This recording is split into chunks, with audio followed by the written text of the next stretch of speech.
Welcome back to the channel, everybody. I'm Trevor with Maker Experiment, and in today's video, I'm going to be talking about multicolor engravable plastics. Let's get into it.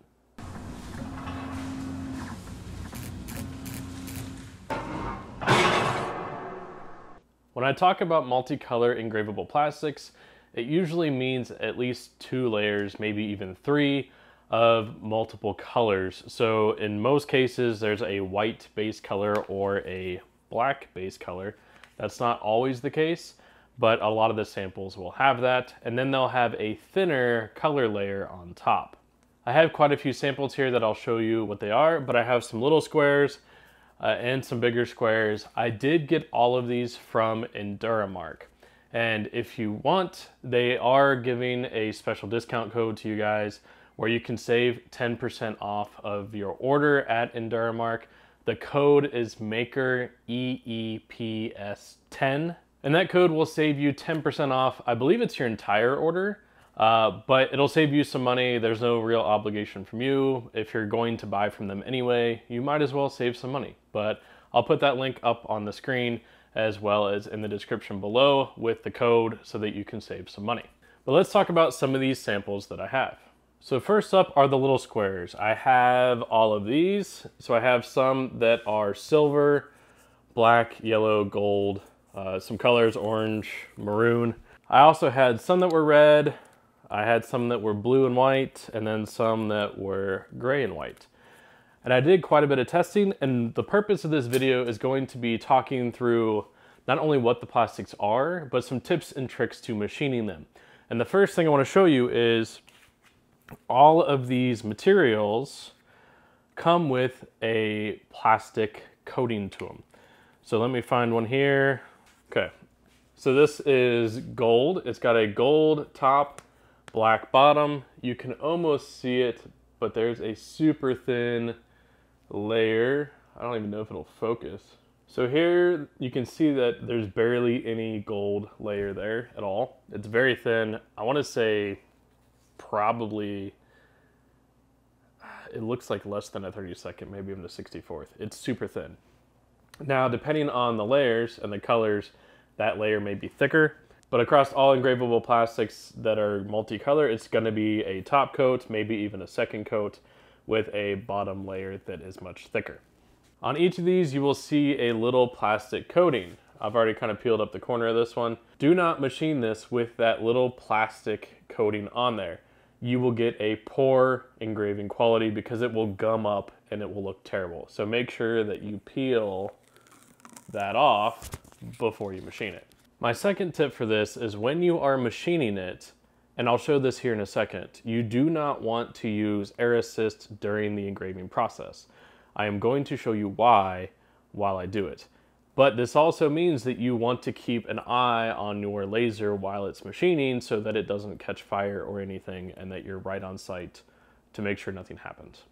So I'm going to use a different one than this one. I'll use this for my final example, but I'll use a different color to show that what happens when you use air assist versus not, so you can see that. So let me go ahead.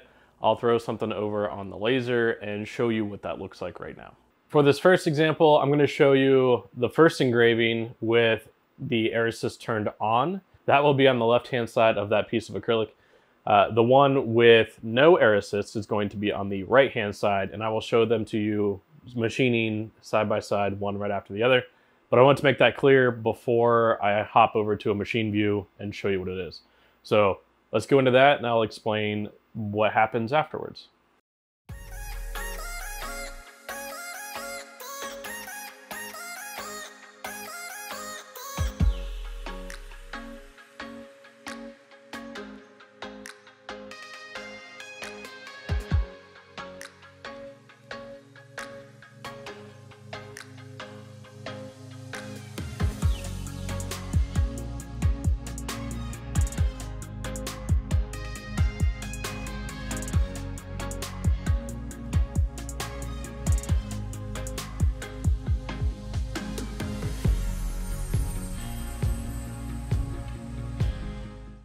Okay, so here are the results of the test with air assist and without. So the one on the left is with air assist. you can see that the air assist actually blows the residue from the engraving around it, and then it ends up engraving the residue back into the design. So you don't get as good of a quality of machine path, and you end up getting a really dusty looking, it doesn't look great, not great quality. And if I can zoom in here a little bit, yeah, so you can see all of the dust on it. And if I wipe this clean,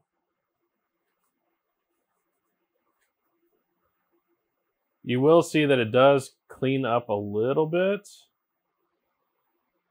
but you'll have some of that residue getting engraved into these pieces. It just doesn't look as good.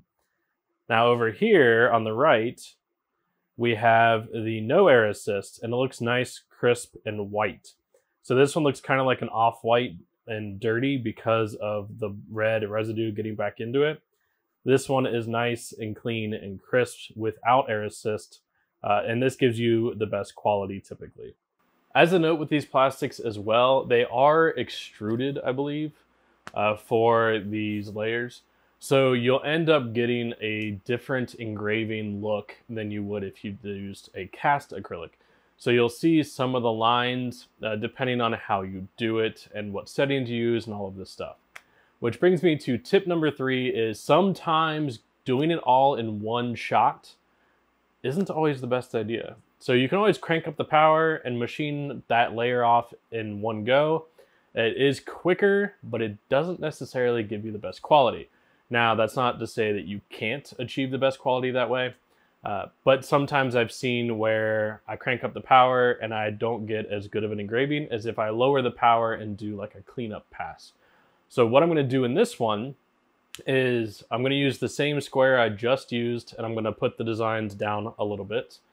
The first one I'm going to run at a 100% power, and I'll use a fairly high speed to do that, and I'll walk through that a little bit. And then I will do a lower power and a cleanup pass after it. So let me show you what I'm going to do really fast on the computer, and then I'll machine it to show you how it turns out. I'm going to use the same design. What I'm going to do here, as I just mentioned, these are my typical settings when I engrave these multi-ply acrylics. It's usually around 500 DPI, sometimes 400. The speed is usually 80%, power is usually 40%. For the purpose of this, I usually do this pass and then I do a cleanup pass afterwards to get a nice clean look. You can run it at a higher power and try to get through it in one go. So I'm going to show you that example now. So instead of power of 40, I'll do, say, a power of 90, and then I will use the same everything else. This is going to take about 1 minute and 57 seconds. You know what? I'm actually going to go to 95. And we'll run this job, then we'll come back here and run it as a engraving pass and then a cleanup pass, show you the differences, how they turn out. So I'm going to go ahead and print this over. So we'll go machine it and then show you what it looks like.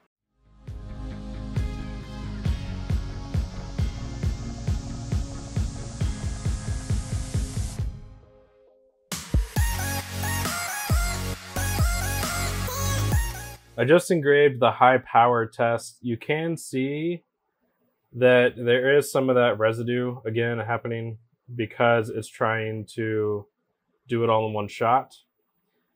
Now, it did engrave pretty deeply, which is nice. It does have a nice look, but I'll clean it up afterwards and show you. But we'll go ahead and engrave the cleanup pass style one over on the right. Now that I've shown you the high power one, I want to show you one where I don't want as much depth, but I still want to get through that top layer. So what I'm going to do is have a normal machine pass and then a cleanup pass. So the normal machine pass, it's going to be 80% speed, 40% power. The cleanup pass is going to be 90% speed, 10% power. This does add to my machining time. You can definitely engrave the plastics in one go and get a good result with a lot of dialing in. And you can still get a good result doing multiple passes. It's just the kind of look you're going for. There's no single way to do this. There's always multiple ways to do everything. So this is just another option if you don't want to do a high power run and you'd rather do lighter multiple passes. So this will take about twice as long, but let's go ahead, send that over to the machine. We will machine it and I'll show you what it looks like.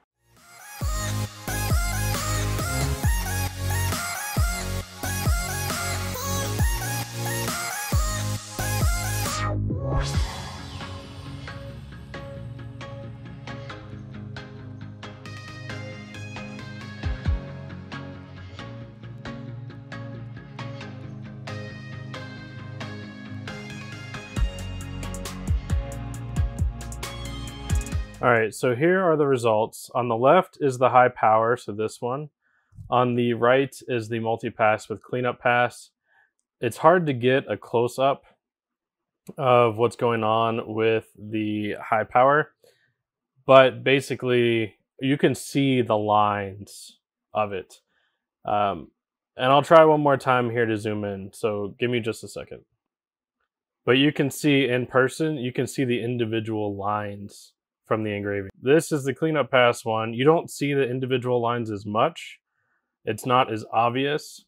So that's one benefit to using multiple passes at lower power, is you don't see those lines a lot and you get a cleaner look in the end. Now you can, of course, machine in one pass, but if you want a cleaner look without all those lines, a cleanup pass might be a better option. Before we go on to tip number 4, I do want to mention that I have a free laser community. It is at lasersmadesimple.com/community. It's where I share things that I'm working on along the way. People can ask questions for things they're struggling with, get some help.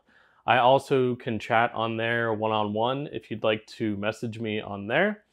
And if you are interested in joining my membership, which is at lasersmadesimple.com/membership, that membership goes through group lives where I go live with the entire group at least once a month. It's been going maybe once or twice a month for at least maybe 2 hours at a time. It just depends on the topic and what we're covering. But it's your chance to ask me questions live, get help with your business, get help with lasering, design, whatever it is that you may need.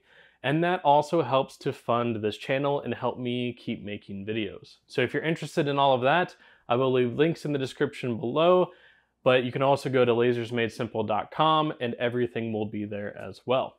Which brings me to tip number 4. You can purposely throw your machine out of focus to sometimes get a better result.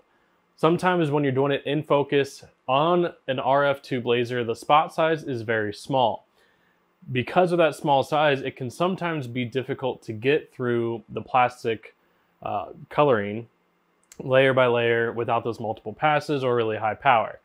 If you throw it out of focus, it makes that beam spot a little bit wider and it'll cover a little bit more area. This can be handy depending on what you're doing, but what I'm going to do is run a test, same exact settings. I'll do one on the left with a new material. I'll do one on the right, and I will throw one out of focus and the other one I will keep in focus. So first up, left-hand side, it will be in focus just like we've been doing. It'll be the same settings that I was using for the normal pass. It's about 80% speed, 40% power. We'll run that, and then I will show you what it looks like.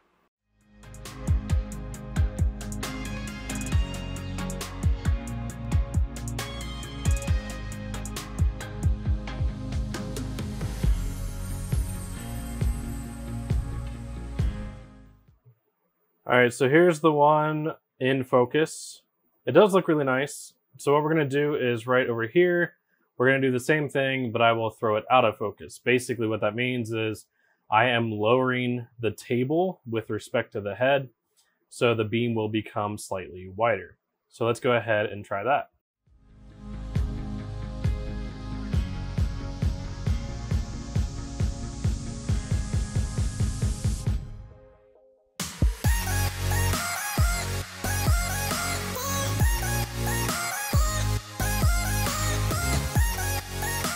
All right, so here's the result. On the left, it was in focus. On the right, it's slightly out of focus. In person, the one on the right is a little bit crisper, a little darker, and has a little bit better overall engraving quality. The one on the left, you can slightly see the lines a little bit of the engraving, not as much on the right-hand side. But do keep in mind that as you throw it out of focus, your detail will start to get lost a little bit. So you can see that some of the really fine lines on the fish on the left are really small. On the right, some of them are just a little bit wider, which can actually add to the look depending on what you're going for. But that's tip number 4. You can try it out for yourself and see if you like doing it.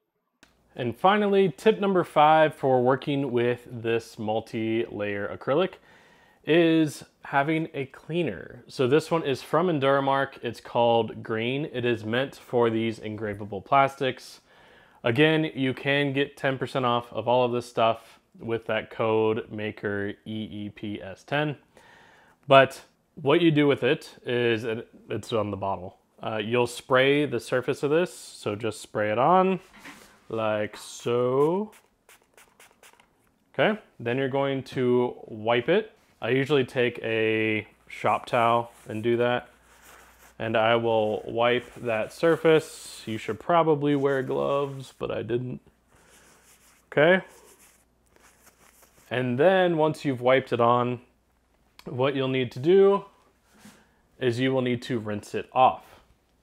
So, and if you look at the bottle, it does say on there, laser, spray, wipe, rinse. Once you've rinsed it off, you should get a nice clean engraving. If you do have residue around it, that spray will help get rid of that and help clean up your surface.